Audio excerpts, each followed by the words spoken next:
नमस्कार दोस्तों, एक बार फिर से स्वागत है आपके अपने चैनल दी मैथमेटिका पर। तो दोस्तों, बिहार एसआई का नोटिफिकेशन आ चुका है और फॉर्म भी भरा जा रहा है 5 अक्टूबर से।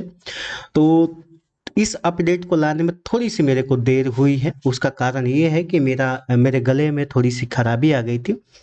तो काफ़ी लंबा वक्त लग गया उसको, मतलब ठीक होने में। तो मैं ये कोशिश करूँगा कि आगे से बिल्कुल रेगुलर रहूँगा और आपके साथ हर जो सरकारी नौकरी की परीक्षाएं होती हैं सबके अपडेट मैं समय समय पर आपके सामने लाता रहूँगा। उसके अलावा हमारे कोर्स की जो बाकी चीज़ें हैं वो भी पैरेलली चलती रहेंगी। तो अभी मैं आपके लिए लेके आऊँगा साधारण ब्याज और चक्रवृद्धि ब्याज से जितने भी प्रकार के प्रश्न पूछे जा रहे हैं, बिल्कुल आसान तरीकों से। तो आप कोशिश ये करिएगा कि अधिक से अधिक अपने दोस्तों के साथ शेयर करिए, ठीक है ना, ताकि मेरा भी मोटिवेशन बढ़ा रहे। तो चलिए हम बिना समय गवाए आते हैं आज के अपने टॉपिक पर। तो हमारा आज का टॉपिक है कि बिहार एसआई का जो नोटिफिकेशन आया है उसके डिटेल्स क्या हैं, उसके बारे में कौन कौन सी जानकारियां हैं जो आपको जाननी चाहिए अगर आप एलिजिबल हैं इसके लिए, तो ठीक है ना। तो देखिए, सबसे पहले तो आप जाइए, गूगल खोलिए। गूगल खोलने के बाद आप टाइप करिए BPSSC, मतलब BPSSC। ठीक है। जैसे ही टाइप करेंगे इस तरह का इंटरफेस आपके सामने आएगा और आप पहला ही जो लिंक आ रहा है उस पर आप क्लिक करेंगे। तो क्लिक करने के बाद इस तरह का इंटरफेस आएगा और बिहार पुलिस सब ऑर्डिनेट सर्विसेज एक कमीशन का आपके सामने वेबसाइट खुल जाएगा। ठीक है। यहाँ पर पहला ही लिंक दिया हुआ है 4 अक्टूबर 2023 का, जिसमें ये सारे नोटिफिकेशंस वगैरह और रजिस्ट्रेशन कैसे किया जाएगा ये सारी डिटेल्स यहाँ पर दी गई हैं। तो आप चाहे यहाँ पर क्लिक करें, यहाँ पर क्लिक करें, यहाँ पर क्लिक करें, किसी पर भी क्लिक करेंगे तो इस तरह का ये कैप्चा आएगा, इस तरह की चीज़ें आएंगी। और जैसे ही आप ओके करेंगे आपको एक अलग ब्राउज़र पर लेके जाएगा जो इस तरह का होगा। ठीक है। अलग ब्राउज़र पर जैसे ही आ गए तो फर्स्ट पार्ट में दिया गया है कि रजिस्ट्रेशन का लिंक दिया गया है और जैसे ही रजिस्ट्रेशन करेंगे फिर पार्ट 2 आएगा। तो कैसे एप्लीकेशन फॉर्म भरना है, तो एप्लीकेशन फॉर्म भरने के लिए आपके सामने लिंक आएगा। ठीक है। और स्टेप 3 में होगा एप्लीकेशन स्टेटस, मतलब आपने जो फॉर्म भरा है उसका स्टेटस आप चेक कर सकते हैं कि आपने जो जानकारियां दी हैं आयोग को वो सही है या गलत है। ठीक है। तो सही है तब भी, गलत है तब भी, क्या समस्याएं आएंगी और कैसे फॉर्म भरना है आपको, सारी डिटेल्स को इस वीडियो में हम लोग जानेंगे। तो चलिए हम बढ़ते हैं अपने नोटिफिकेशन पर और सारी डिटेल्स जानते हैं। ठीक है ना। तो जैसे ही आप एडवर्टाइजमेंट नोटिफिकेशन, जो कि इसका नंबर है एडवर्टाइजमेंट नंबर 2023 है, मतलब 2023 है। ठीक है ना। तो जैसे ही आप इस पर क्लिक करेंगे आपके सामने ये खुल के आ जाएगा PDF फॉर्म में इसका नोटिफिकेशन। ठीक है ना। तो हम लोग अब इसके डिटेल्स को देखते हैं कि क्या यह कहना चाह रहा है। ठीक है ना। तो देखिए, सबसे पहले तो ये आयोग का क्या है, एड्रेस है। ठीक है ना। और कह रहा है कि आपकी जो अंतिम तिथि है वह अंतिम तिथि कब है, 5 नवंबर 2023 की। ठीक है।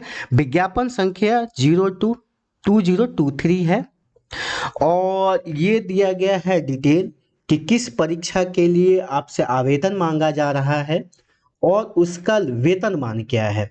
तो इसमें एक ही परीक्षा है, एक ही पद के लिए मांगा जा रहा है आपसे आवेदन, वह है पुलिस सब इंस्पेक्टर यानी कि दरोगा। ठीक है। दरोगा के लिए आपसे आवेदन मांगा जा रहा है जिसका वेतनमान क्या है, 4200 यानी कि लेवल 6। ठीक है ना। तो इसमें आपका जो बेसिक पे होता है वह होता है 35,400 प्लस 42% DA है। तो उस हिसाब से आपका जो बेसिक वेतन हो जाएगा DA के साथ मिलाकर के 50,268 रुपए। ठीक है ना। उसके बाद कहाँ आपकी पोस्टिंग होगी उसके हिसाब से आपको HRA मिलेगा, प्लस 1,000 रुपए का आपका मेडिकल अलाउंसेज वगैरह मिलेंगे। ठीक है ना। 1,000 रुपए का आपका मेडिकल अलाउंसेज मिलता है इसमें। तो ये तो रहा वेतनमान के बाद। वेतनमान के लिए मैं अलग से डिस्कस कर लूंगा, फिलहाल अभी हम देख लेते हैं कि बाकी डिटेल्स क्या चाहिए और क्या गलतियां आपको नहीं करनी है फॉर्म भरने में, ठीक है ना। तो टोटल रिक्तियों की संख्या कितनी है, 1275 है, ठीक है ना। चलिए, यहाँ पर कह रहा है कि 5 अक्टूबर 2023 से आपके फॉर्म भराना शुरू हो जाएगा और अंतिम डेट यहाँ पर दे रखा है कितना, 5 नवंबर 2023, ठीक है ना। चलिए, अब यहाँ कह रहा है कि यह जो आवेदन होगा केवल और केवल ऑनलाइन माध्यम से भरा जाएगा, इसके लिए ऑफलाइन की कोई व्यवस्था नहीं है, यानी कि हार्ड कॉपी में आपको आवेदन भर करके नहीं देना है, ठीक है ना। चलिए, ये सारी नियमावली है, इसको आपको जानने की ज़्यादा ज़रूरत नहीं है। अगर इसमें से कोई समस्या आ रही है तो आप कमेंट बॉक्स में कमेंट डाल देंगे, तो जो भी समस्या आ रही है उसका समाधान करने की मैं कोशिश करूंगा। ये सारी नियमावली है, किस नियमावली के तहत ये परीक्षा कंडक्ट कराई जाएगी, ठीक है ना। जैसे मान लीजिए कि पिछड़े वर्ग के लिए अलग नियमावली है, SC ST के लिए अलग नियमावली है, ट्रांसजेंडर के लिए अलग है, महिलाओं के लिए अलग है, ठीक है ना। तो सबके लिए अलग अलग है, तो सारी जो नियमावली है सबको मिला करके दिया गया है कि किस किस नियमावली के तहत आपकी परीक्षाएं कंडक्ट कराई जाएंगी, ठीक है ना। चलिए, अब हम आते हैं अपने अगले पॉइंट पर। अगला पॉइंट कह रहा है कि आवेदन के लिए आपके पास पात्रता क्या होनी चाहिए, यानी कि एलिजिबिलिटी क्या होना चाहिए, ठीक है ना। अब देखिए, इसमें क्या है कि एलिजिबिलिटी 3 तरह की है, एक मेल है, एक फीमेल है और एक ट्रांसजेंडर है, ठीक है ना। तो कट ऑफ डेट जो है इसमें दिया गया है, इसमें दो दो तरह के कट ऑफ डेट है। एक तो आपका शैक्षणिक योग्यता के लिए, यानी कि जो भी आपकी शैक्षणिक योग्यता यानी कि ग्रेजुएट होना आपका अनिवार्य है। 1 अगस्त 2023 से पहले आयोग की यह मांग है कि आप उससे पहले ग्रेजुएट हो चुके हों। और दूसरा 4.3 में दिया गया है कि जो न्यूनतम उम्र सीमा है वह 1 अगस्त 2023 के पहले आप पूरा कर चुके हों। तो क्या होगा मिनिमम शैक्षणिक योग्यता और क्या होगा मिनिमम एज, आगे आयोग ने बहुत डिटेल से आपको समझा रखा है, तो पॉइंट वाइज हम सारी चीजों को देखेंगे, ठीक है ना। चलिए, तो ये बात समझ में आ गई कि 1 अगस्त 2023 को आपकी उम्र की गणना की जाएगी, यानी कि 1 अगस्त 2023 के बाद अगर आप 20 वर्ष पूरा करते हैं जो कि मिनिमम एज है, तब आपकी उम्मीदवारी रद्द कर दी जाएगी और आपका वही ग्रेजुएशन अगर 1 अगस्त 2023 के बाद पूरा होता है तब भी आपकी उम्मीदवारी रद्द कर दी जाएगी, यानी कि सारी अर्हताएं आपको 1 अगस्त 2023 से पहले पूरी होनी जरूरी है, ठीक है ना। चलिए, अब कह रहा है 4.4 में कि अभ्यर्थियों की उम्र की गणना कैसे की जाएगी, ठीक है ना। उसका प्रमाण पत्र, कौन सा प्रमाण पत्र मान्य होंगे और कितना मिनिमम होगा और कितना मैक्सिमम होगा, ठीक है ना। अब आपको पता है कि बिहार में आरक्षण की बहुत सारी कैटेगरीज हैं, तो उसके अनुसार ये काफी लेंदी हो जाता है प्रोसेस, ठीक है ना। तो बस इतना ध्यान रखिए कि मिनिमम जो एज है सभी तरह के अभ्यर्थियों के लिए 20 साल है। कितना है, 20 साल है सभी तरह के अभ्यर्थियों के लिए, ठीक है। चलिए, अब हम मैक्सिमम एज की बातें करते हैं। मिनिमम एज तो 20 साल, मतलब कि किसी भी कैटेगरी का पुरुष हो, महिला हो, ट्रांसजेंडर हो, अगर 20 साल से कम है तो इस परीक्षा के लिए पात्र नहीं होंगे। कम से कम 20 साल। 1 अगस्त 2023 को उनकी, मतलब 1 अगस्त 2023 से पहले पहले 20 साल का हो जाना अनिवार्य है उनके लिए, ठीक है ना। चलिए, मैक्सिमम एज की बात करते हैं। तो देखिए, मैक्सिमम एज यूआर यानी कि अनरिजर्व्ड मेल के लिए है आपका 37 साल। अनरिजर्व्ड मेल के लिए कितना है, 37 साल है। और फीमेल के लिए 3 साल की छूट दी गई है, तो अनरिजर्व्ड फीमेल के लिए है आपका 40 साल। और बाकी जो दूसरा कैटेगरी है BC फीमेल, BC 1 और 2 जो है, BC 1 और 2 जिसको हम OBC और EBC कहते हैं, इसके महिला हो या पुरुष अभ्यर्थी हो सबके लिए उम्र सीमा कितनी है, 40, यानी कि इनको एज रिलैक्सेशन 3 साल का दिया गया है, ठीक है ना। तीसरा कैटेगरी है SC ST। S C S T के मेल हो या फीमेल हो, सबके लिए जो मैक्सिमम एज है 42 साल है। यानी कि इनका जो रेंज है एज का, वह कितना होना चाहिए, 20 साल से 42 साल के बीच में उनका उम्र होना चाहिए। यानी कि 1 अगस्त 2023 को कम से कम 20 साल के हों, 20 साल से कम नहीं होना चाहिए, और 1 अगस्त 2023 को 42 साल से अधिक नहीं होना चाहिए। ठीक है, इतनी बातें समझ में आ गई, ठीक है ना। अब देखिए बिहार गवर्नमेंट के जो एम्प्लॉय हैं उनके लिए क्या कह रहा है यह आयोग, कि उनके लिए उम्र सीमा क्या होगी, ठीक है ना। देखिए बिहार सरकार के चौथे नंबर में दिया है कि बिहार सरकार के एम्प्लॉय के लिए क्या होगी। तो उनके लिए अधिकतम उम्र सीमा में 5 वर्ष की छूट दी जाएगी, लेकिन उनको दी जाएगी जो कम से कम 3 साल की नौकरी कर चुके हो।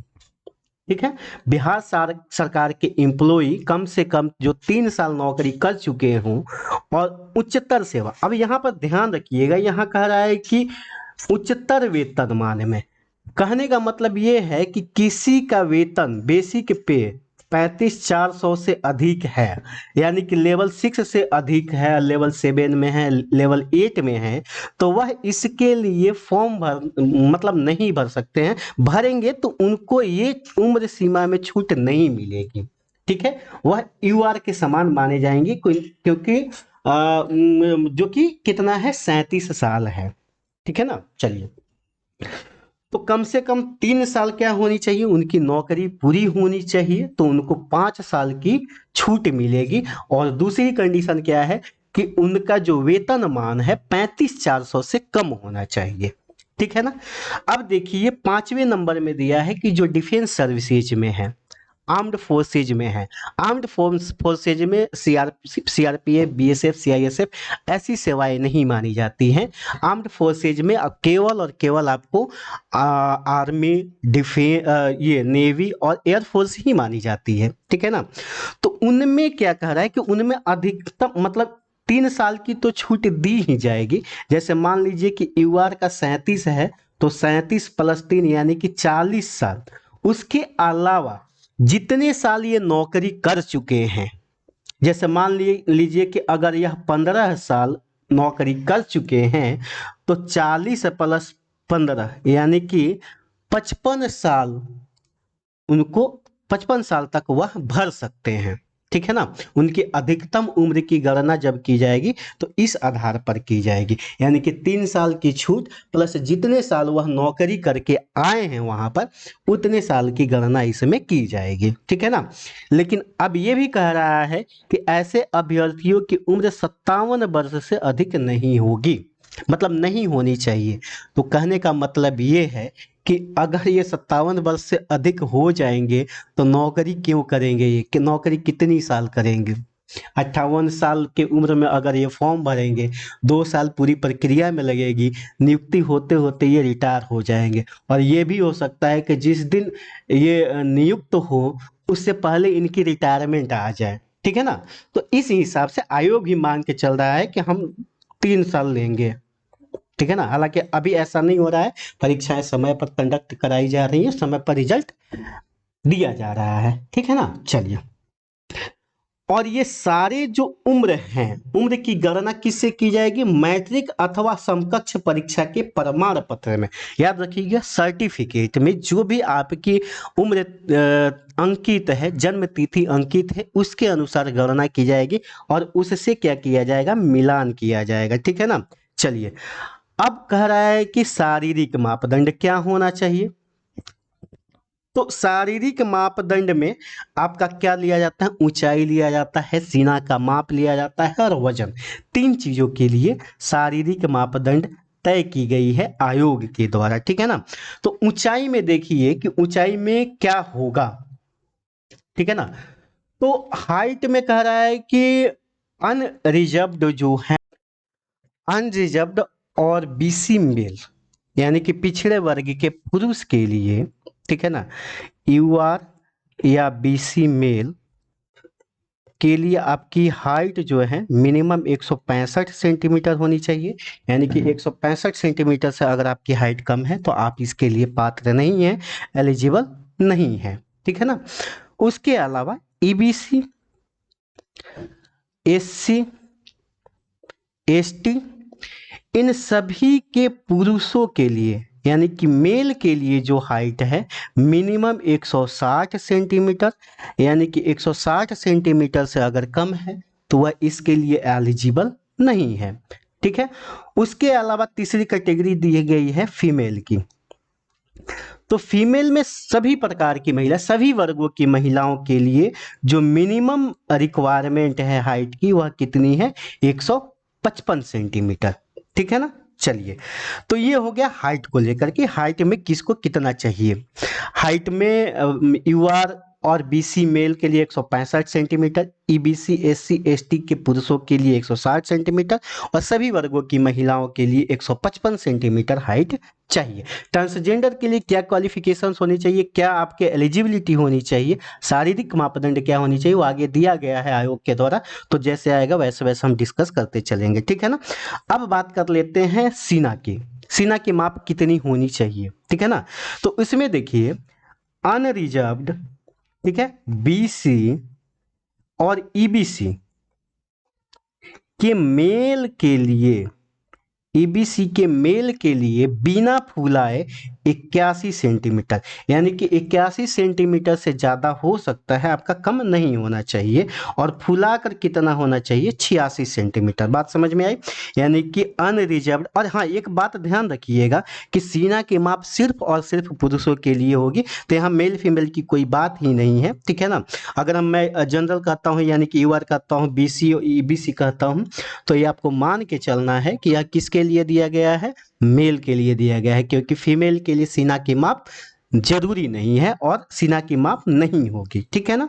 चलिए, तो यहाँ पर यूआर अनरिजर्व्ड बीसी और ईबीसी के लिए सीना की मिनिमम माप कितनी होनी चाहिए, 81 सेंटीमीटर, और फुलाकर कितनी होनी चाहिए, 86 सेंटीमीटर। इससे कम होने पर आपका जो शारीरिक मापदंड है वह पूरा नहीं होगा। और ये भी ध्यान रखने की बात है कि जो बिना फुलाए और फुला करके जो अंतर होता है वो कम से कम 5 सेंटीमीटर का होना चाहिए, यानी कि बिना फुलाए अगर आपका 85 हो रहा है तो फुला करके कम से कम आपका 90 होना चाहिए। दोनों में 5 सेंटीमीटर का कम से कम डिफरेंस होना चाहिए, आयोग के द्वारा यह स्पष्ट रूप से कहा गया है, ठीक है।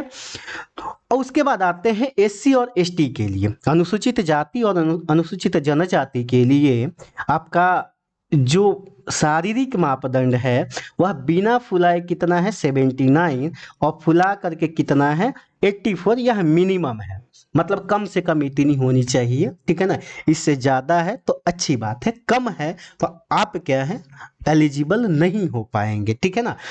अगर कम है तो आपको खाने पीने और एक्सरसाइज करने की ज़रूरत है, अगली बार के लिए आप तैयार करें अपने आप को, ठीक है ना। चलिए, और यहाँ पर कह रहा है कि महिलाओं के लिए सीना मापी नहीं की जाएगी। और देखिए सबसे इंपॉर्टेंट बात यह है कि वजन के बारे में यहाँ पर कहा जा रहा है कि यह केवल और केवल महिलाओं के लिए है।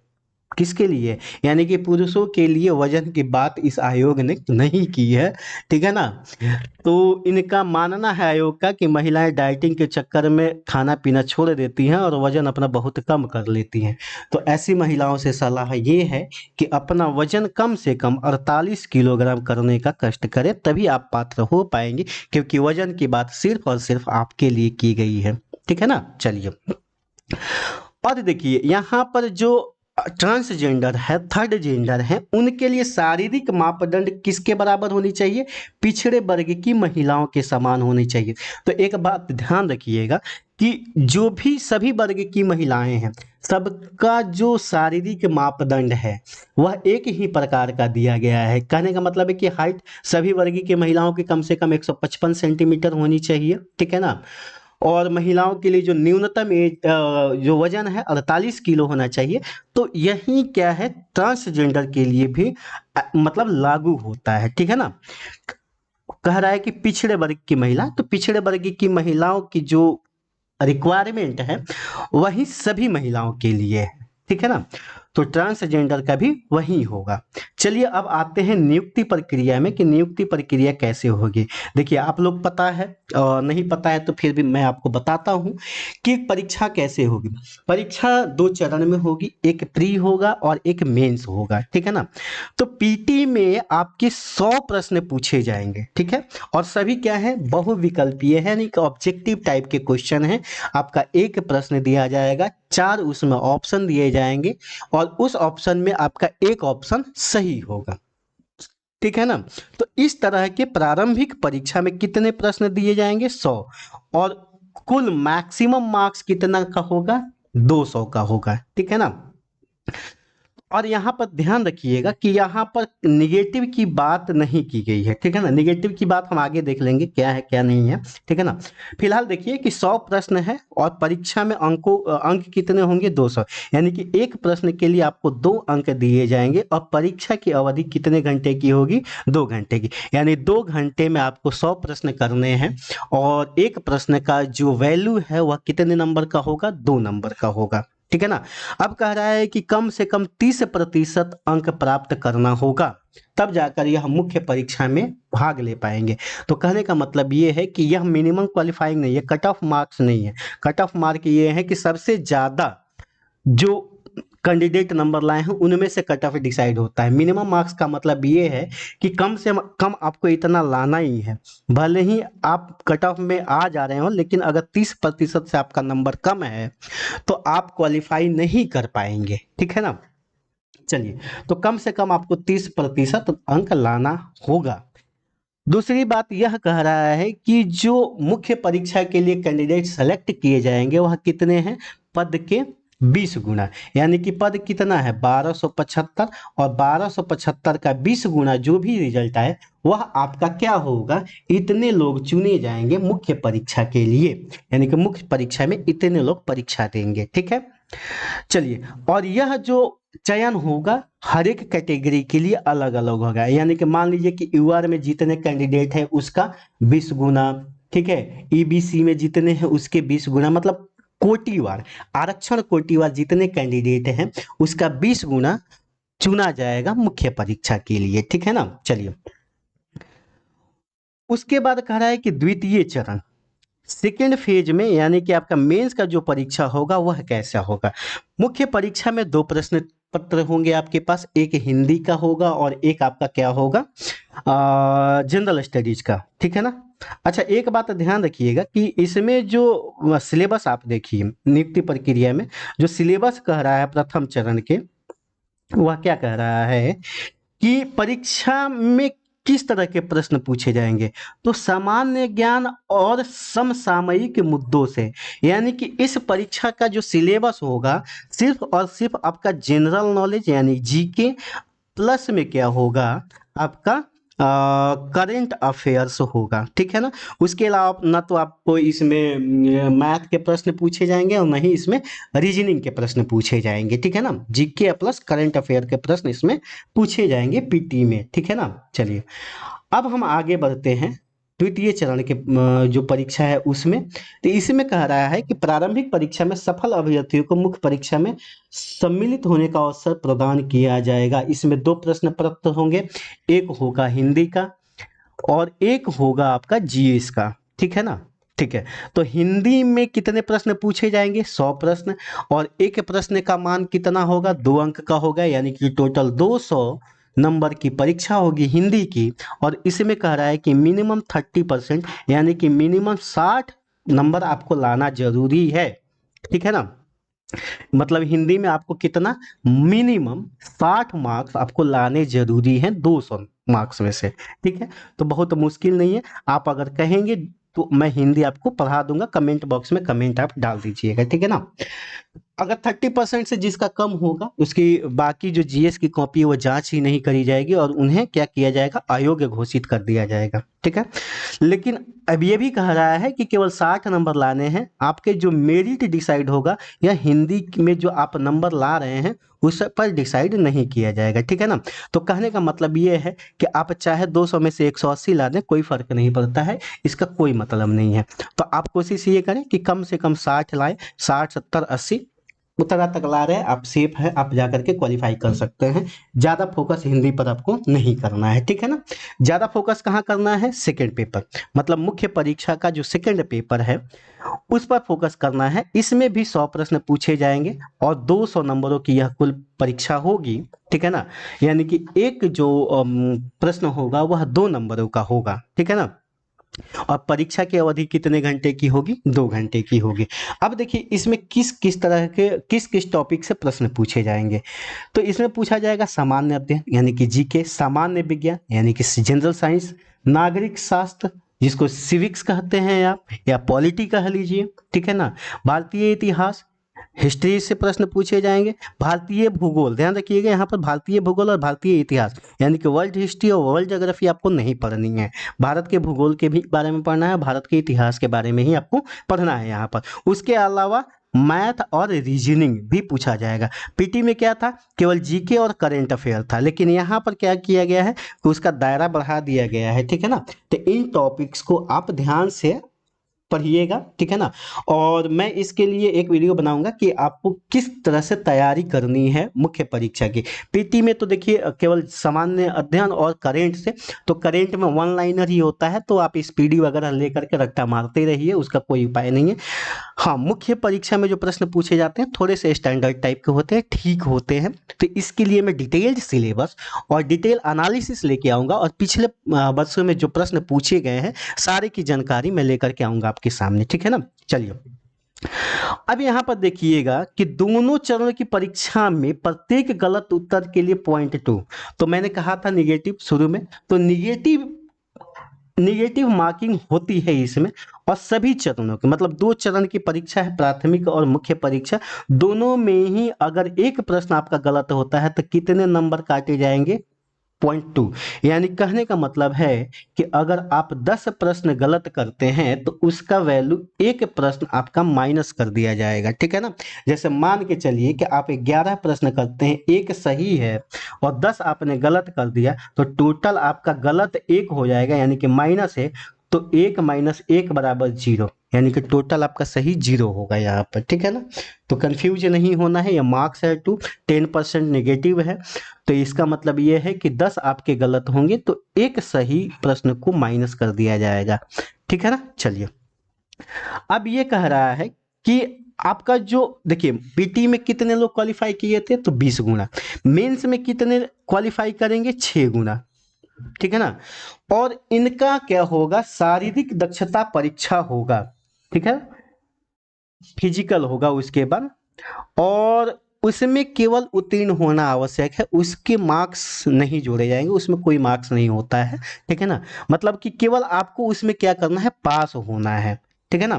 तो वह तृतीय चरण होगा, आपकी शारीरिक योग्यता का जो परीक्षण होगा वह कौन सा होगा, तृतीय चरण। पहले चरण में क्या था, पीटी था, द्वितीय चरण में क्या था, मेंस की परीक्षा थी, और तृतीय चरण में क्या हो जाएगा, आपका शारीरिक योग्यता परीक्षा हो जाएगा, ठीक है ना। तो इसमें सीधा सीधा ये देख लीजिए, इसमें बहुत ज्यादा दिक्कत वाली बात नहीं है। तो इसमें दौड़ के लिए कह रहा है कि सभी तरह के पुरुषों के लिए जो दौड़ है वह कितना होना चाहिए, 1.6 किलोमीटर, यानी कि 1600 मीटर, कितने मिनट में, 6 मिनट 30 सेकेंड में उनको पूरा करना है, 6.5 मिनट में 1600 मीटर, यानी कि 1.6 किलोमीटर। और सभी वर्गों की महिलाओं साथ में ट्रांसजेंडर के लिए 1 किलोमीटर 6 मिनट में, ठीक है, बात समझ में आई। सभी वर्ग के पुरुषों के लिए 1.6 किलोमीटर और सभी वर्ग की महिलाओं के लिए 1 किलोमीटर। पुरुषों को 6.5 मिनट का समय दिया जाएगा और महिलाओं को 6 मिनट का समय दिया जाएगा, ठीक है ना। चलिए तो ये हो गया आपका दौड़ के लिए। ऊंची कूद के लिए पुरुष के लिए दिया गया है 4 फीट, ठीक है ना। पुरुष के लिए कितना दिया गया है, 4 फीट, और महिलाओं के लिए कितना दिया गया है, 3 फीट। तो ये आयोग ने पहले ही मतलब क्लियर कर दिया है, डिक्लेयर कर दिया है कि जो ट्रांसजेंडर होंगे उनको उनकी जो एलिजिबिलिटी है पिछड़े वर्ग की महिलाओं के बराबर होगी। तो महिलाओं के लिए कैटेगरी दौड़ में 1000 मीटर है, यानी कि 1 किलोमीटर है, और ऊंची कूद में 3 फीट है, ठीक है ना। तो ये बातें समझ में आ गई। उसके बाद लंबी कूद के लिए है कि न्यूनतम 12 फीट, 12 फीट से ज़्यादा आप कूद सकते हैं, लेकिन कम से कम 12 फीट होना चाहिए, ठीक है ना। 12 फीट से अगर कम कोई कूद रहा है तो वैसे पुरुषों को अयोग्य घोषित किया जाएगा। वहीं सभी वर्ग की महिलाओं के लिए न्यूनतम कितना है, 9 फीट है, ठीक है। चलिए, अब लंबी कूद, ऊंची कूद के बाद गोला फेंक आता है। तो गोला फेंक में आपका 16 पाउंड होना चाहिए, मतलब 16 पाउंड का गोला होगा, उसको मिनिमम 16 फीट तक फेंकना है आपको। या किसके लिए है, पुरुषों के लिए है। महिलाओं के लिए कितना है, 12 पाउंड का गोला उनको कम से कम 10 फीट तक फेंकना है, ठीक है ना। चलिए, ये क्लियर हो गया। हाँ, और एक बात और है कि देखिए, दौड़ में आपको एक मौका दिया जाएगा, ठीक है। कहने का मतलब ये है कि 6.5 मिनट में 1.6 किलोमीटर पुरुषों के लिए और 6 मिनट में 6 मिनट में 1 किलोमीटर महिलाओं के लिए केवल एक बार मौका दिया जाएगा। उस मौके में अगर सफल हो गए तब ठीक है, नहीं तो वह बाहर। सफल होंगे तभी आगे की परीक्षाएं, मतलब आगे का परीक्षण किया जाएगा, जैसे ऊंची कूद, लंबी कूद और गोला फेंक, ठीक है ना। तो दौड़ पास करना जरूरी है। दौड़ पास करने के बाद ही आप ऊंची कूद, लंबी कूद और गोला फेंक में भाग ले सकते हैं। अदरवाइज जैसे ही दौड़ में आप फेल हुए, आपको बाहर कर दिया जाएगा। बात समझ में आई, ठीक है ना। अब दूसरी बात यह है कि दौड़ के लिए केवल एक मौका मिलेगा, बाकी ऊंची कूद, लंबी कूद और गोला फेंक के लिए आपको 3 3 मौके मिलेंगे। यानी कि 3 मौकों में से आप किसी भी, मतलब 3 चांसेज आपको मिलेंगे। 3 चांसेज में से किसी भी चांस में अगर वो क्राइटेरिया आप फुलफिल कर रहे हैं तो आप पास माने जाएंगे, ठीक है ना। चलिए, और यहां पर कह रहा है कि किन्नर के लिए, तो किन्नर के लिए सारी नियमावली दी गई है, ये आपको जानने की जरूरत नहीं है। अगर किसी को डाउट हो रहा है तो आप कमेंट बॉक्स में कमेंट डालिएगा, सारा डाउट मैं क्लियर कर दूंगा। बाकी ये सारी नियमावली है, किस नियमावली के तरह ट्रांसजेंडर को ट्रीट किया जाएगा, ठीक है ना, कैसे उनकी उम्र सीमा में छूट रहेगी। तो मोटा मोटा बस ये जान लीजिए कि शारीरिक मापदंड और शारीरिक दक्षता किसके बराबर होगी, पिछड़े वर्ग की महिलाओं के बराबर होगी, ठीक है ना। और पिछड़े वर्ग की महिलाओं और सभी वर्ग की महिलाओं की समान क्राइटेरिया है, तो इस पर कोई डिफरेंस नहीं है दोनों में, ठीक है ना। अब न्यूनतम उम्र सीमा तो सबके लिए बराबर ही है, 20 साल होगा, लेकिन अधिकतम उम्र सीमा की गणना जो ट्रांसजेंडर की है उनको किसके अनुसार प्राप्त होगी, तो SC ST के जो कैटेगरी हैं उनके अनुसार, यानी कि 42 साल उनको मैक्सिमम दिया जाएगा, ठीक है ना। और उसके अलावा जो भी सक्षम प्राधिकारी हैं, ठीक है ना, उनके सामने जा करके आपको ट्रांसजेंडर का एक प्रमाण पत्र बनवाना पड़ेगा, ठीक है। अब मेधा सूची कैसे बनेगी, अब उसके बारे में बात करते हैं। तो जैसे मान लीजिए कि आपने PT पास कर लिया, मेंस पास कर लिया, उसके बाद आपने पास कर लिया फिजिकल, ठीक है ना। तो ये सारे हो गए, और जाहिर सी बात है 6 गुना मेंस में ले रहा है, तो कुछ अभ्यर्थी ऐसे भी हैं जो फिजिकल पास करने के बावजूद भी, मतलब कि हो सकता है उनके मार्क्स कम हो रहे हों, ठीक है ना। तो अब उसके बाद ये सारे परीक्षाएं पास होने के बाद फिर से मेंस के नंबर को देखा जाएगा, ठीक है। बात समझ में आ रही है कि नहीं आ रही। जैसे मान लीजिए कि 6 गुना मेंस में सेलेक्ट हो रहे हैं, और 6 गुना मान लीजिए कि 100 सीटें हैं, 100 सीटें में 600 लोगों को वह ले रहा है, और 500 लोगों ने फिजिकल पास कर लिया, तो उसमें से भी तो 400 लोगों को छांटना है। 500 लोगों ने फिजिकल पास कर दिया, सीटें हमारे पास 100 ही हैं, तो 400 लोगों को छांटना है। तो अब जो मेधा सूची बनेगी वह किसके अनुसार बनेगी, तो मुख्य परीक्षा में जो अंक हैं उसके आधार पर बनेगी। तो ये सबसे आपका प्रायोरिटी ये होना चाहिए कि जो मेंस का पेपर है उस पर ज़्यादा फोकस करना चाहिए, क्योंकि PT आपकी क्वालिफाइंग है, ठीक है ना। हिंदी का पेपर मेंस में क्वालिफाइंग है, लेकिन जो आपकी मेरिट बनेगी वह मेंस के सेकेंड पेपर के आधार पर बनेगी। तो ये बहुत ज़्यादा इंपॉर्टेंट है, और इसके लिए मैं एक कोर्स आपके लिए लेके आऊँगा, बस आप अपना उत्साह दिखाते रहिए, ठीक है ना। चलिए, तो क्या कह रहा है कि जो बाकी सेलेक्ट हो जाएंगे फिजिकल के बाद, तो उनका जो मेरिट डिसाइड होगा, मेरिट लिस्ट बनेगी, किसके आधार पर बनेगी, तो जो मेंस में नंबर आए हैं, जो सेकेंड पेपर में नंबर आए हैं, उसके आधार पर उनका क्या किया जाएगा, मेरिट डिसाइड किया जाएगा, ठीक है ना। अब देखिए, अब यहाँ पर टाई ब्रेक की बात कर रहा है। मान लीजिए कि मेंस में 2 अभ्यर्थियों के नंबर बराबर हैं, फिजिकल सबने पास कर लिया, दो ऐसे कैंडिडेट हैं जिनका मेंस में नंबर बराबर है, ठीक है ना, तो कैसे टाई ब्रेक होगा?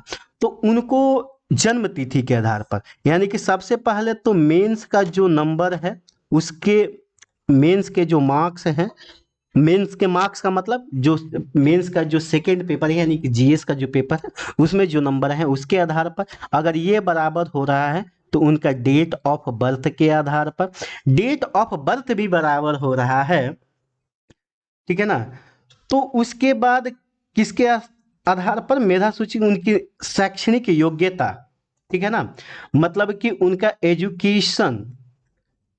एजुकेशनल जो बैकग्राउंड है उसके आधार पर।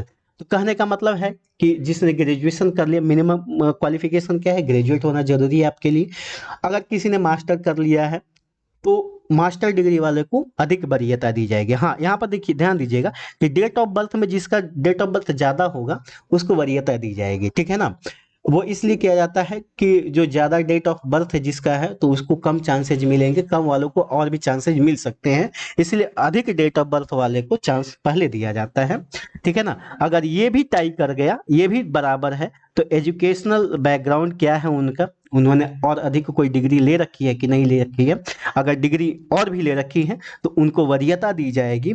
अगर मान लीजिए कि एजुकेशनल, मान लीजिए कि दोनों ने केवल और केवल क्या किया है, अ, मतलब ग्रेजुएशन किया है, उसके अलावा कोई डिग्री नहीं ली है, तो उसमें उसके बाद क्या किया जाएगा कि उनका जो मैट्रिक का मार्कशीट है या मैट्रिक का जो सर्टिफिकेट है, ठीक है ना, 10वीं बोर्ड के प्रमाण पत्र में जो उनका नाम है उनके अल्फाबेट के अनुसार, ठीक है ना। तो मान लीजिए कि आपका जो भी मैट्रिक का सर्टिफिकेट है, अगर किसी का ए से शुरू हो रहा है तो उसको वरीयता दी जाएगी, और बी से जिसका शुरू हो रहा है उसको कम वरीयता दी जाएगी। मान लीजिए किसी का नाम आलोक है और किसी का नाम वीरेंद्र है, ठीक है ना, तो आलोक को क्या किया जाएगा? वरीयता दी जाएगी, वीरेंद्र को वरीयता इसमें नहीं दिया जाएगा। अगर मान लीजिए कि दोनों का नाम आलोक निकल गया तब, तो उसके बाद आयोग ने डिसाइड नहीं किया है कि उसके बाद हम क्या करेंगे, ठीक है ना।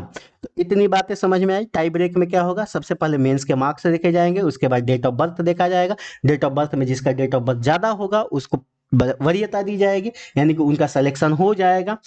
और अगर डेट ऑफ बर्थ भी बराबर है तो उन लोगों की एजुकेशन देखी जाएगी कि अगर एजुकेशन किसका ज्यादा है, जिसकी ज्यादा एजुकेशन है उसको पहले लिया जाएगा। अगर एजुकेशन भी बराबर है तो उनका नाम देखा जाएगा, नाम का अल्फाबेट देखा जाएगा। अगर वो भी बराबर है तो उसके बाद राम जाने, ठीक है। हालांकि इतने में तो टाई ब्रेक हो जाता है, उससे ज्यादा जरूरत नॉर्मली नहीं पड़ती है, ठीक है ना। चलिए अब हम आते हैं कि जो मिनिमम मार्क्स हैं, मेधा सूची निर्धारित करते समय मिनिमम मार्क्स आपके कितने चाहिए? तो मिनिमम मार्क्स के लिए आपको तो ये मिनिमम मार्क्स होना चाहिए आपको, अगर आपको सफल होना है तो मेंस के परीक्षा में, मुख्य परीक्षा में मिनिमम मार्क्स कितना होना चाहिए इसके बारे में बात कर रहा है। तो इसमें कह रहा है कि एससी एसटी और फीमेल के लिए मिनिमम कितना होना चाहिए? 32% होना चाहिए, ठीक है ना। यानी कि आपको 200 में से 64 नंबर लाना अनिवार्य है, अगर नहीं ला रहे हैं तो आप बाहर कर दिए जाएंगे, ठीक है ना। ईबीसी के लिए, मतलब ईबीसी किसके लिए? मेल के लिए। अब देखिए एससी एसटी और फीमेल के लिए वो सारा कर दिया गया, बाकी जो कैटेगरी आएगी सिर्फ और सिर्फ मेल के लिए है, ठीक है ना। तो एससी एसटी और फीमेल के लिए आपका कितना होना चाहिए? 32%। ईबीसी मेल के लिए 34%, और बीसी मेल के लिए आपका कितना होना चाहिए? 36.5%। और जनरल मेल के लिए कितना होना चाहिए? यूआर मेल के लिए कितना होना चाहिए? 40% होना चाहिए, ठीक है ना। चलिए तो इतनी बातें समझ में आ गई। अब देखिए यहाँ पर आपका सीटों की संख्या दी गई है, ठीक है ना। आगे आपकी सीटों की संख्या दी गई है 7 नंबर में, तो रिक्तियों की संख्या दी गई है कोटिवार, ठीक है। तो इसमें दिया गया है कि देखिए टोटल सीटें 1275 है, सॉरी 1275 है। 1275 सीटों में से मतलब 368 सीट यानी कि 35% हॉरिजॉन्टल किसके लिए है, महिलाओं के लिए है। और बाकी 2% आपने देखा था, 2% किसके लिए है, स्वतंत्रता सेनानी के पोता पोती नाती नतनी के लिए है। ठीक है। तो अनुसूचित जाति के लिए कुल पद 275 है, जिसमें महिलाओं के लिए 66 पद यानी कि 35% रिजर्व्ड है। उसमें से भी ये सारे जो आरक्षण है हॉरिजॉन्टल है। हॉरिजॉन्टल का मतलब ये होता है कि आरक्षण में आरक्षण मतलब कोटिवार होता है। जैसे मान लीजिए कि अनुसूचित जाति है तो इतना है, इसी में 35% मिलेगा महिलाओं के लिए, ठीक है ना। और उसी में जो 2% है वह मिलेगा किसके लिए, स्वतंत्रता सेनानी के लिए, ठीक है ना। चलिए, अनुसूचित जनजाति के लिए 16 है और महिलाओं के लिए 4 सीट है, और स्वतंत्रता सेनानी के नाती नतनी के लिए एक भी सीट नहीं है। ईबीसी के लिए 238 सीट है, जिसमें से 75 रिजर्व महिलाओं के लिए, 4 क्या है, फ्रीडम फाइटर के लिए। पिछड़ा वर्ग के लिए 107, महिलाओं के लिए 36 और स्वतंत्रता सेनानी के लिए 3। पिछड़े वर्ग की महिलाओं के लिए 42, पिछड़े वर्ग की महिलाओं के लिए 42 है। तो ये खुद ही महिला है, इसलिए इनमें कोई रिजर्वेशन काम नहीं करेगा 35%, ठीक है ना। इनके अलग से 3% का रिजर्वेशन मिलेगा ही मिलेगा, ठीक है ना। चलिए, उसके अलावा इसमें भी फ्रीडम फाइटर के लिए कोई सीट रिजर्व्ड नहीं है। अनरिजर्व्ड के लिए 441 है, जिसमें से महिलाओं के लिए 153 और 9 सीटें जो हैं वह क्या है, स्वतंत्रता सेनानी के नाती नतनी के लिए है, ठीक है ना। ईडब्ल्यूएस के लिए 111 सीटें हैं, जिसमें महिलाओं के लिए 34 सीटें और फ्रीडम फाइटर के लिए 2 सीटें हैं। ट्रांसजेंडर के लिए कुल 5 सीटें दी गई हैं, इसमें महिला पुरुष और ये फ्रीडम फाइटर के लिए कोई ऐसा प्रावधान नहीं है, ठीक है। तो टोटल 1275, 368 महिलाओं के लिए और 22 क्या है, फ्रीडम फाइटर के लिए है, ठीक है ना। चलिए आगे बढ़ते हैं। अब कह रहा है कि आरक्षण कैसे किया जाएगा, तो ठीक है ना। अब देखिए, ये सारी नियमावली दी गई है आरक्षण के लिए। तो ये नियमावली दी गई है, तो ये नियमावली आपको जानने की जरूरत नहीं है, सीधा सीधा जो क्रक्स है मैंने ऊपर बता दिया है। बाकी अगर आपको पढ़ना है तो आप पढ़ सकते हैं, ठीक है ना। इसमें सीधे सीधे कह रहा है कि पिछड़े वर्ग की महिलाओं के लिए अलग से 3% का प्रावधान किया गया है। बाकी जो 97% बचा उसमें हॉरिजॉन्टली 35% क्या है, मतलब इस 97 का 35% क्या है, महिलाओं के लिए कोटिवार आरक्षित किया गया है, ठीक है ना।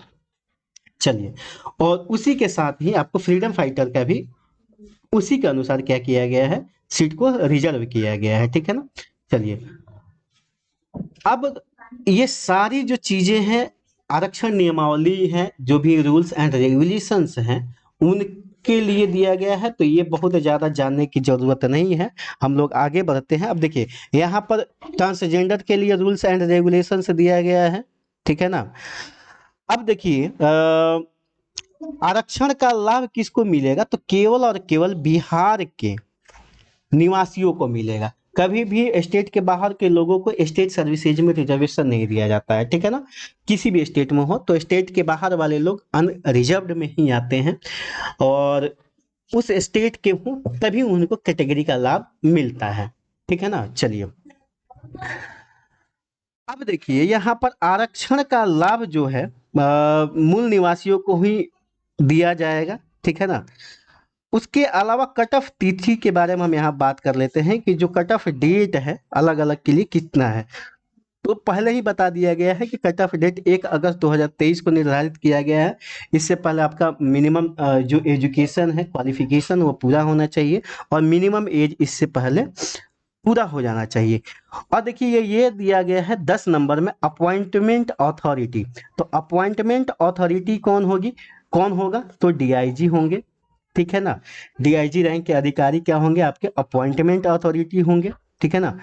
अब देखिए, यहाँ पर चिकित्सकीय जांच, चरित्र प्रमाण पत्र और पूर्ववृत्त सत्यापन, ठीक है ना, मतलब सेल्फ डिक्लेरेशन जो है उसके बारे में दिया गया है।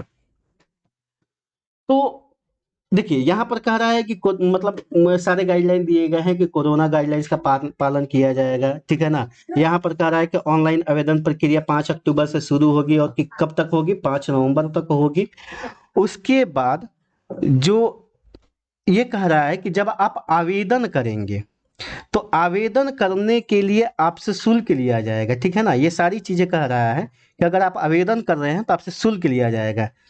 और रजिस्ट्रेशन करने के बाद संबंधित बैंक से अगर आप चार्ज बैक की मांग कर रहे हैं और उस पैसे को वापस ले रहे हैं, तो आपका रजिस्ट्रेशन क्या होगा, रद्द कर दिया जाएगा और आपका फॉर्म क्या है, रद्द कर दिया जाएगा। तो चार्ज बैक क्या होता है, आप इसको समझिए।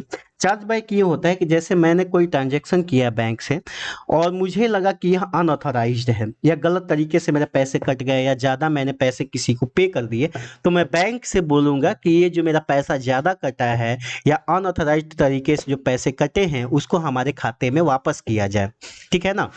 तो बैंक उसके लिए इनिशिएट करता है, तो इस प्रक्रिया को हम चार्ज बैक कहते हैं। तो बहुत से समझदार लोग ये करने लगते थे पहले कि फॉर्म तो भर देते थे और फॉर्म भरने के बाद चूंकि 120 दिन का समय दिया जाता है, आप बैंक से कंप्लेन करें, 120 दिन का समय दिया जाता है और 120 दिन के बाद ही आप चार्ज बैक का वो कर सकते हैं। तो वो बहुत से समझदार लोग थे, उन्होंने क्या किया कि फॉर्म तो भर दिया, उसके बाद बैंक से चार्ज बैक के रूप में अपने शुल्क वापस ले लिए। तो इससे क्या निपटने के लिए आयोग ने साफ साफ लिख दिया है कि अगर आपने फॉर्म भर दिया उसके बाद आप बैंक से चार्ज बैक की मांग करते हैं तो आपकी उम्मीदवारी रद्द कर दी जाएगी और उसके साथ ही आपके विरुद्ध कानूनी कार्रवाई भी की जाएगी, ठीक है ना। चलिए, अब कह रहा है कि बिहार राज्य के मूल निवासी जो हैं उनके जो आवेदन शुल्क है वह कितना होगा। तो आवेदन शुल्क के बारे में ध्यान रखिएगा कि ईबीसी, ठीक है ना, बीसी, ईडब्ल्यूएस, ठीक है ना, उसके बाद अनरिजर्व्ड, और इन सब कैटेगरी के जो मेल कैंडिडेट हैं, ठीक है ना, उनके 700 लगेंगे। मेल कैंडिडेट के साथ साथ जो बाहर के महिलाएं हैं, बात समझो, अनरिजर्व्ड, ईबीसी, बीसी, ईडब्ल्यूएस, इनके मेल और उसके अलावा बिहार के बाहर की जो महिलाएं हैं उनसे कितने रुपए वसूले जाएंगे, 700। लेकिन बिहार राज्य के एससी कैटेगरी के छात्र, एसटी कैटेगरी के छात्र और सभी महिलाएं से जो चार्ज लिया जाएगा वह 400, और इनमें ट्रांसजेंडर भी शामिल है, ठीक है। यानी कि एससी, एसटी और सभी वर्ग की महिलाएं और उसके अलावा जो ट्रांसजेंडर हैं उनसे कितने रुपए वसूले जाएंगे, 400 रुपए वसूले जाएंगे, ठीक है ना। 15 नंबर में दिया है कि पेमेंट आप कैसे करेंगे। तो पेमेंट आप सभी मोड से कर सकते हैं, यूपीआई से कर सकते हैं, डेबिट कार्ड से कर सकते हैं, क्रेडिट कार्ड से कर सकते हैं, ठीक है ना। लेकिन आपको मतलब इंटरनेशनल ट्रांजैक्शन नहीं होना चाहिए। आपको जो भारत में मान्य जो ट्रांजैक्शन के प्लेटफॉर्म है उसी से आपको पेमेंट करना है वहां पर, ठीक है ना। अब देखिए कि यहाँ पर कह रहा है कि आपका मतलब कि उम्मीदवारी रद्द कर दी जा सकती है किस आधार पर। तो सबसे पहले आपको तो सारी जानकारी क्या भरनी है, सही सही भरनी है, ठीक है ना। यहाँ पर दिया है कि आप आवेदन कैसे करेंगे, तो आपको मैंने पहले ही बता दिया है कि आवेदन आप कैसे कर पाएंगे, ठीक है ना। उसके बाद आपके पास एक अपना नंबर होना जरूरी है, मुझे लगता है कि सभी के पास होगा अभी नंबर, ठीक है ना। और मोबाइल नंबर के साथ साथ आपका ईमेल आईडी होना चाहिए, अगर नहीं है तो आप उसको जल्दी से जल्दी बनवा लें, क्योंकि इसके बिना आप फॉर्म नहीं भर पाएंगे, ठीक है ना। ये मैंडेटरी है, इसके लिए जरूरी है, क्योंकि सारी जो आयोग के साथ आपकी बातचीत होगी बाद में वह किस आधार पर की जाएगी, तो आपके मोबाइल नंबर से और आपके ईमेल आईडी के माध्यम से, ठीक है ना। आप जैसे ही रजिस्ट्रेशन करेंगे आपको आईडी और पासवर्ड दिया जाएगा, वह आपके ईमेल आईडी पर भी भेजा जाएगा और मोबाइल नंबर पर भी भेजा जाएगा। तो यह सुनिश्चित कर लें कि अगर आपका ईमेल आईडी नहीं है तो आप बना लें, ठीक है।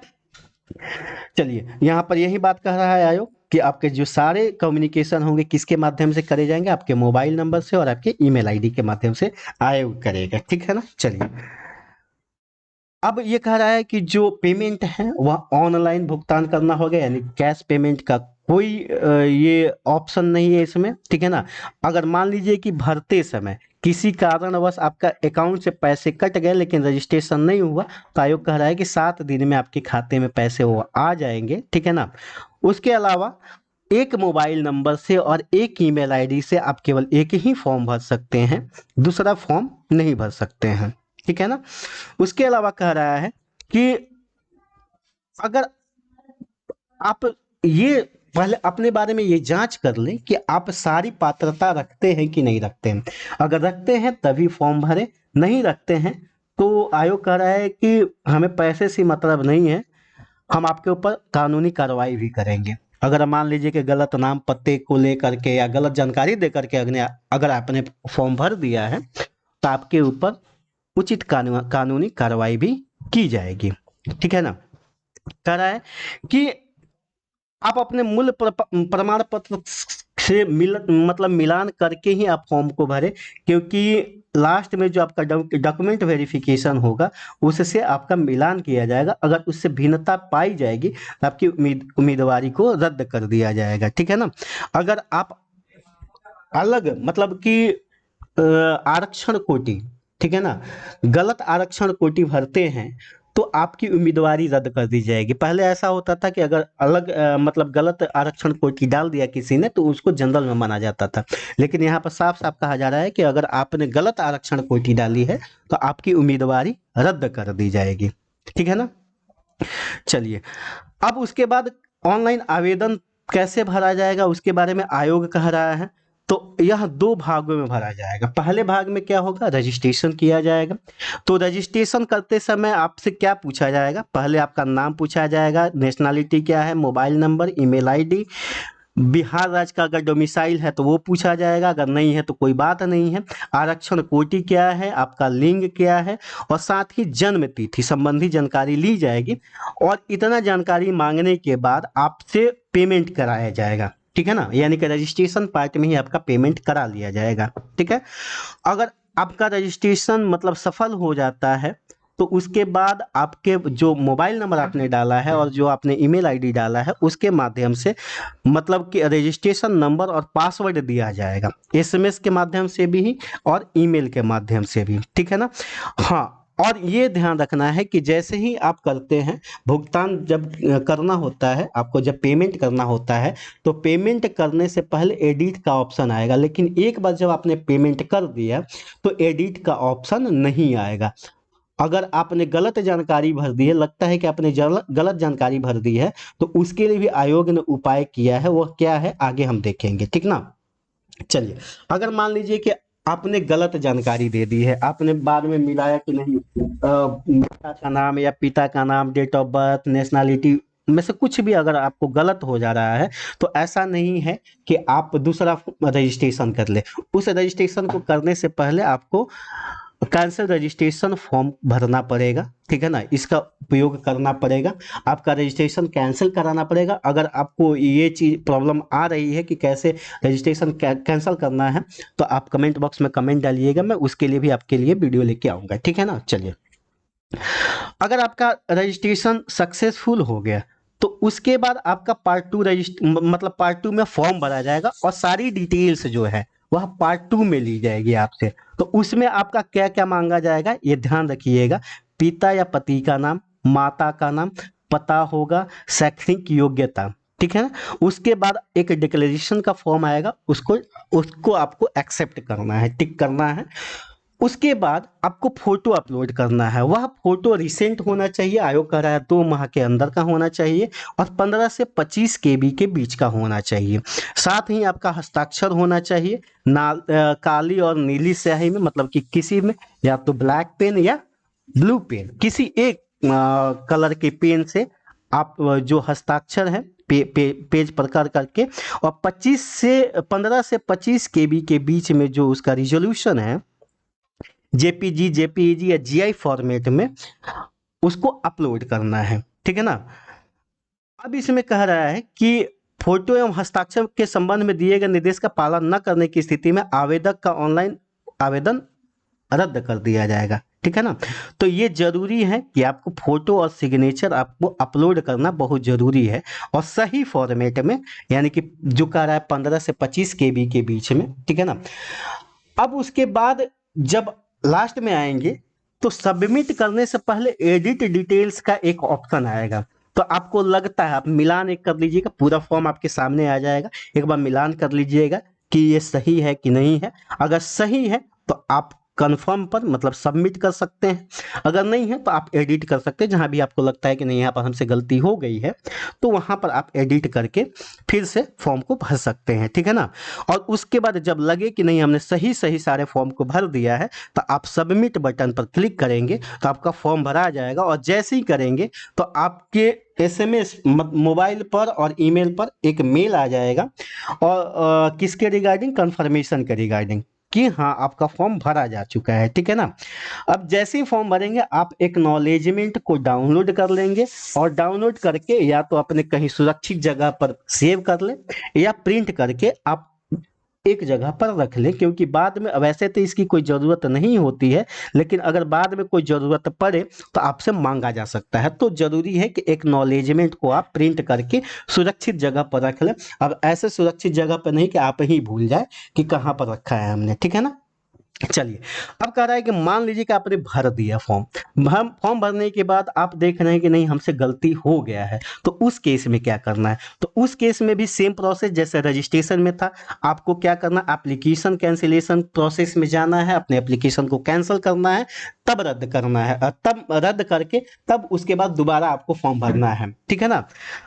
और आयोग ये कह रहा है कि आप अगर ऐसा करते हैं तो आपका पिछला शुल्क वापस नहीं किया जाएगा, यानी कि वह जब्त कर लिया जाएगा, ठीक है ना।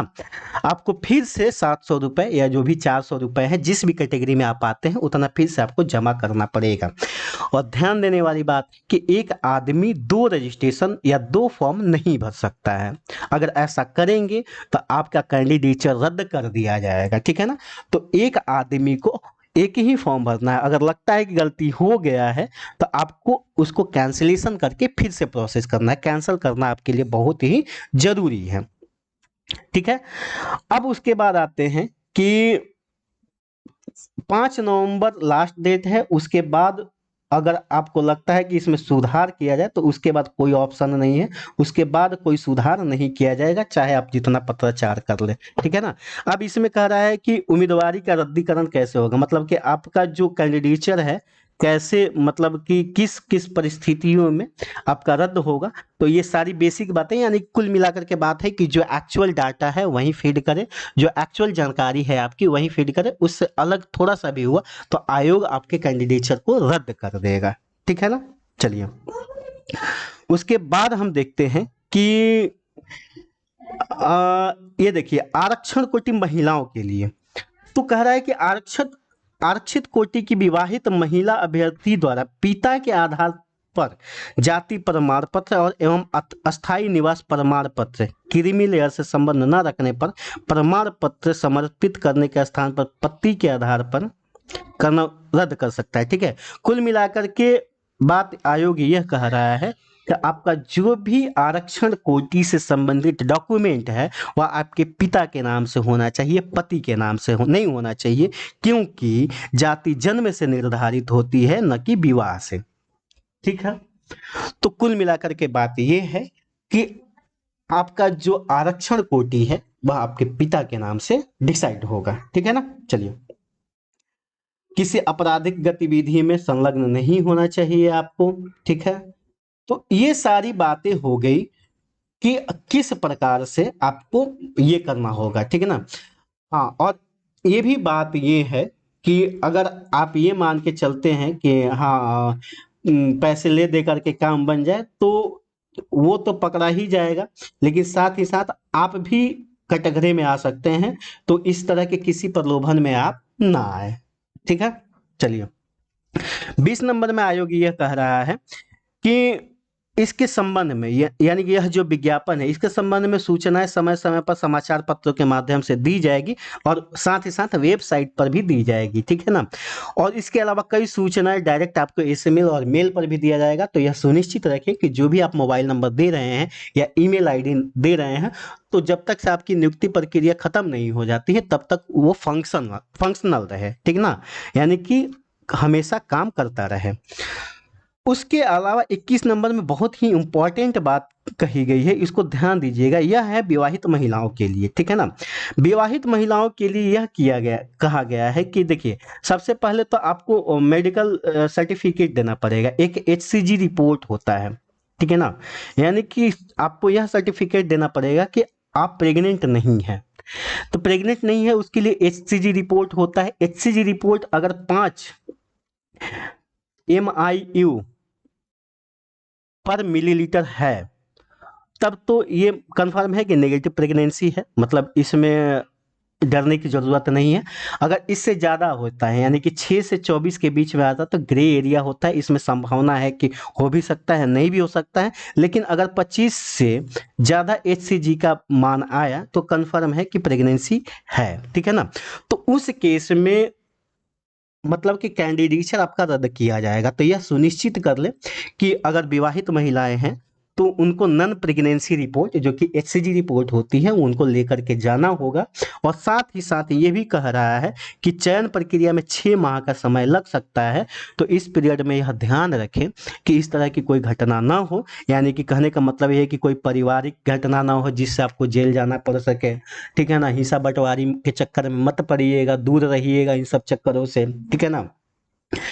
चिकित्सकीय मतलब ऐसा नहीं है कि बीच में दारू शराब पीने लगे, आपका लिवर किडनी फेल हो जाए, ठीक है ना। उसके बाद मान लीजिए कि किसी से मारपीट नहीं करना है तो आपकी हड्डी वड्डी टूट जाए, गर्भावस्था नहीं होना चाहिए, ठीक है ना। तो इस तरह का चीज जो है कह रहा है कि 6 महीने की प्रक्रिया लग सकती है। तो इन सब चीजों में यह सारी चीजें नहीं होनी चाहिए, नहीं तो आपका कैंडिडेचर रद्द कर दिया जाएगा। इसके लिए अतिरिक्त समय आपको नहीं दिया जाएगा। तो कुल मिलाकर के यह हमारा जो बिहार SI है उसके बारे में संपूर्ण जानकारी है। अगर फिर भी आपको कोई डाउट है तो आप हमसे संपर्क कर सकते हैं, आप कमेंट बॉक्स में कमेंट डाल सकते हैं, मैं जरूर रिप्लाई करूंगा, ठीक है। मिलते हैं अगले वीडियो में। मैं आपके लिए साधारण ब्याज और चक्रवृद्धि ब्याज के लिए कुछ अच्छे अच्छे कंसेप्ट लेकर के आऊंगा, ताकि आपका परीक्षा जो है उसमें काम आए। आप देख ही रहे हैं कि मेंस की जो परीक्षा है उसका जो सेकंड पेपर है आपके लिए बहुत ज़्यादा इंपॉर्टेंट है। तो मुख्य फोकस उसी पर रखना है। और इसमें चूंकि मैथ और रीजनिंग के प्रश्न पूछे जाते हैं तो मैं मैथ में रीजनिंग के प्रश्नों से ही शुरुआत करूंगा। उसके अलावा मैं साइंस के भी प्रश्नों को देखूंगा, मतलब आपके साथ डील करूंगा। उसके अलावा जो हिस्ट्री है, इंडियन हिस्ट्री और इंडियन ज्योग्राफी, यही आपके सिलेबस में है। तो सारी चीज़ों को हम डिस्कस करेंगे, आप हमारे साथ बने रहिए। मिलते हैं अगले वीडियो में, ठीक है, चलिए।